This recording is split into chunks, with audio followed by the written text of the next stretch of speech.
Bonjour à tous, ça me fait super plaisir de pouvoir être avec vous pour ce deuxième jour de jeûne et prière. Aujourd'hui, le thème, c'est la prière d'adoration.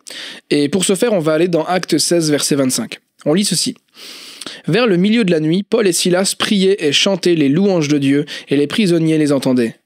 Tout à coup, il se fit un grand tremblement de terre, en sorte que les fondements de la prison furent ébranlés, et au même moment, toutes les portes s'ouvrirent et les liens de tous les prisonniers furent rompus.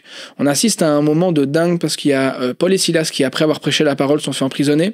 Ils sont au plus bas, ils décident de louer Dieu, et Dieu honore ça en leur donnant une libération qui est incroyable, et les prisonniers qui sont autour voient ça, et en plus, ils sont libérés. C'est fantastique, les prisonniers ont un témoignage alors même qu'ils n'ont pas encore cru. C'est vraiment beau comme moment. Et en épluchant ce texte-là, j'ai découvert que le mot grec, du coup, pour celui qu'on lit comme louange, c'est le même mot qui a créé hymne. Et en fait, dans la pensée du texte là, en fait, c'est le même mot qu'on utilise lorsque un héros revient du champ de bataille et qui a eu des faits de guerre. En fait, on le reconnaît pour avoir fait des faits de guerre, pour avoir eu de la bravoure, tout ça. Mais aussi le même mot qu'on utilise lorsqu'on veut louer quelqu'un qui a accompli un exploit dans un stade, un athlète. L'idée, c'est d'élever et de rappeler les hauts faits, les choses, les accomplissements qui ont pris place et qui sont hors normes en fait. Et alors que Paul et Silas chantent et racontent les merveilles de Dieu, ce que Dieu a pu faire dans leur vie, c'est alors qu'ils sont libérés. Et ça, c'est quelque chose qui est fantastique. Et je voudrais vous proposer le fait que toute adoration qui est authentique, elle est non seulement remplie d'amour, mais elle est aussi en fait régie par l'alliance que Dieu nous donne, l'alliance que Dieu nous offre. Et la première partie de cette pensée-là, c'est l'adoration qui est authentique. Je dirais même l'adoration qui est authentifiée. Pourquoi ? Parce que chaque adoration qui est pure, dans notre moment de louange personnelle peut-être, le moment de prière ou un moment de partage avec d'autres, ou même la louange du dimanche matin, à chaque fois qu'on a un moment de louange, c'est une occasion pour revenir authentifier ce que Dieu a fait dans nos vies. L'authentifier lui-même comme auteur de ma vie, comme auteur de mes joies, comme auteur de mon secours aussi quand ça va pas. De revenir en fait mettre Dieu à sa place en fait, tout simplement. L'idée, c'est de dire que au-delà d'une prière, au-delà d'un chant, c'est une question de droit d'auteur. Dans le sens où l'adoration, c'est quelque chose qui va venir rappeler à mon âme, qui va venir aussi rappeler aux autres autour de moi que Dieu est Dieu dans ma vie, qu'il est le maître, que c'est celui qui pourvoit à mes besoins, que c'est celui aussi qui mérite la gloire, qui mérite la louange, tout simplement. Quelque part, c'est de le reconnaître légitime dans ma vie. Une adoration qui est authentique. La plupart du temps, ça peut être une adoration spontanée. Il y a juste à voir les vidéos du dimanche matin par rapport au baptême, tout ça, les témoignages de baptême.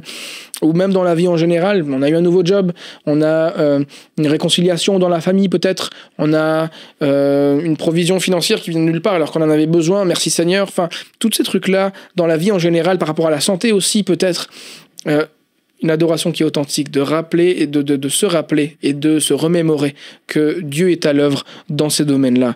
La plupart du temps, comme je le disais, ça peut être une adoration qui est spontanée, puis merci Seigneur pour ça, ça fait super plaisir et Dieu nous fait vivre une aventure à chaque jour en tant que ses enfants et en tant que disciples et elle est nourrie par ses merveilles. Et notre adoration est nourrie aussi par ces merveilles-là parce qu'on a la chance de pouvoir vivre dans sa présence parce que lui, en fait, nous a proposé, nous a invités à entrer dans sa présence, dans cette alliance-là qu'il a faite avec nous, dans cet engagement. C'est « je serai toujours là pour toi, t'es libre de venir ou de ne pas venir ». Et une vraie adoration se trouve aussi régie dans cette alliance-là, comme on va le voir juste après. Mais pour imager le propos que j'ai ramené cette étui de jumelles. Donc les jumelles sont là. Cette étui date de la Seconde Guerre mondiale, je crois. Et on a ici, je ne sais pas si vous voyez bien, mais ici on a le numéro de série du boîtier. Et c'est intéressant parce que j'imagine qu'avec ce numéro de série-là, on peut découvrir l'année pendant laquelle a été créée ou confectionnée cette étui-là et ces jumelles-là. On peut peut-être même qu'on pourrait trouver l'usine. Peut-être même qu'on pourrait retrouver l'ouvrier. Aussi loin que ça puisse être, parce que là, il est pas tout jeune, l'étui, il est plus vieux que moi, il est plus vieux que Daniel, il est peut-être pas plus vieux qu'Alain des Annonces, je sais pas, ça il faut voir.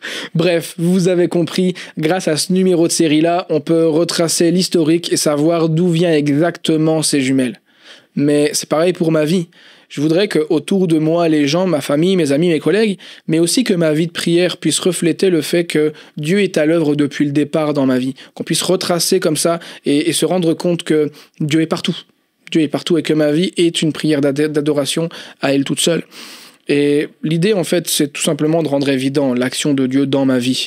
Et cette prière d'adoration-là, elle vient remercier Dieu pour ça, elle vient remettre Dieu à sa place, elle vient reconnaître Dieu pour qui il est vraiment. Et ça nous conduit à un deuxième pan, un deuxième segment, c'est celui de l'adoration dans l'alliance. Parce que, comme je le disais tout à l'heure, on a souvent cette adoration-là qui est spontanée, on a une bonne nouvelle, on se réjouit pour quelqu'un, merci Seigneur, tout ça. Mais il y a aussi des moments où on passe d'une adoration qui est spontanée à une adoration qui est disciplinée. Pourquoi ? Parce que y a des moments ça va pas, il y a des moments on perd des choses, on perd des occasions, on perd un travail, dans les cas les plus terribles on peut perdre quelqu'un. Et c'est de pouvoir se tenir dans cette alliance-là, de se tenir dans ce cadre qui est sain et sauf, avec un Père qui est aimant, et de fermer les yeux, de se rappeler et de se dire, mais Seigneur, je me rappelle que tout à l'heure, quand j'avais mon job, tout ça, t'étais bon, t'es encore bon. Tu étais généreux, t'es encore généreux. Tu étais bienveillant, t'es encore bienveillant. C'est d'avoir cette prière d'adoration qui est authentique, de reconnaître, même dans les pires moments, que Dieu est à l'œuvre. Je ne sais pas par quel hasard, je ne sais pas par quel mystère de sa grâce, mais il a permis que dans ce moment terrible, boum, j'ai eu ce que j'avais besoin. J'ai eu ce que j'avais besoin, je me suis rapproché de lui. On a déjà vu des personnes qui passent par des moments terribles, et qui, par je sais quel mystère, peuvent reconnaître la main de Dieu là-dedans, mais c'est tout simplement cette adoration-là qui est dans l'alliance, qui est authentique, cette adoration qui est quelque part disciplinée, de je vais faire l'effort de trouver Dieu là-dedans, je vais faire l'effort de le remercier Dieu même là-dedans. En fait, c'est ce qu'est en train de faire Paul quand il est dans les chaînes. On lit, c'est une des personnes où on a le plus de descriptions sur les flagellations qu'il a eues, les mauvais traitements, se faire battre, se faire emprisonner. Enfin, on a toutes sortes de détails sur ce qu'il a vécu.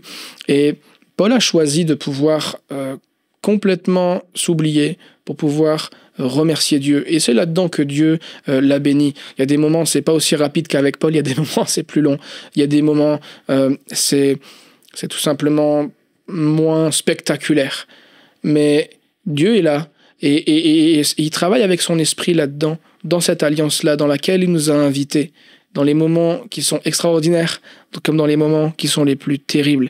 Et quelque part, de me discipliner aussi, ça peut même être quand tout va bien, ou tout va en fait, il n'y a pas de terrible, il n'y a pas de merveilleux, mais j'ai pas forcément les arguments pour pouvoir louer Dieu parce que j'ai rien vécu avec lui depuis un petit bout. C'est là que la discipline dans l'adoration est intéressante. C'est là que la discipline elle est intéressante parce que c'est ce qui va me rappeler, c'est ce qui va enseigner mon âme à reconnaître de nouveau Dieu comme mon Seigneur, Dieu comme mon pourvoyeur, Dieu comme celui qui me fait vivre des choses incroyables, comme celui qui vient me sauver, qui vient me libérer aussi, qui vient pourvoir à mes besoins, mais aussi qui vient me détacher de certaines addictions, peut-être certains schémas, qui vient restaurer une amitié, qui vient restaurer une relation. C'est lui, c'est ce Dieu-là. Et dans les moments où on a, entre guillemets, aucun argument de le faire, d'aller à l'effort de la discipline, de pousser jusque-là, ça nous rappelle à notre âme, à notre esprit, mais aussi ça me permet de pouvoir me rappeler qui est Dieu et ce qu'il fait. Tout est un peu intermêlé là-dedans parce que mon adoration va dépendre de l'alliance, mais l'alliance aussi elle est entretenue par l'adoration, tout ça en tout cas de mon côté. Et là-dedans on trouve un réconfort parce que ça nous rappelle que Dieu change jamais, que même si mes circonstances à moi changent, libéré ou en prison comme avec Paul, Dieu ne change pas. Dieu ne change pas et la discipline me rappelle ça. Et ma prière pour vous et pour moi, pour aujourd'hui, c'est qu'on puisse se rappeler que Dieu ne change pas, que on a une responsabilité dans l'adoration, qu'elle soit spontanée ou qu'elle soit disciplinée. On a une responsabilité là-dedans.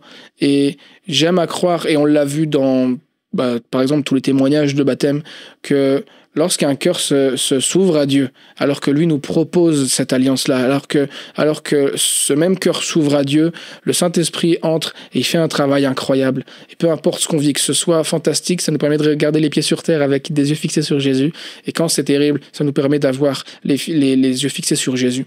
J'aimerais vous proposer ça pour aujourd'hui, qu'on puisse faire un petit peu un inventaire de cette dernière semaine. À quoi ressemblait ma vie de prière ? Est-ce que l'adoration a été authentifiée ? Est-ce que ces prières d'adoration-là ont élevé Dieu dans toute sa nature, dans toute sa splendeur, dans toute sa grandeur? Est-ce que ça a rappelé à mon âme? Est-ce que ça a été didactique pour mon âme de me rappeler qui est vraiment Dieu? Alors je vous laisse avec ça les amis, et on se voit dimanche.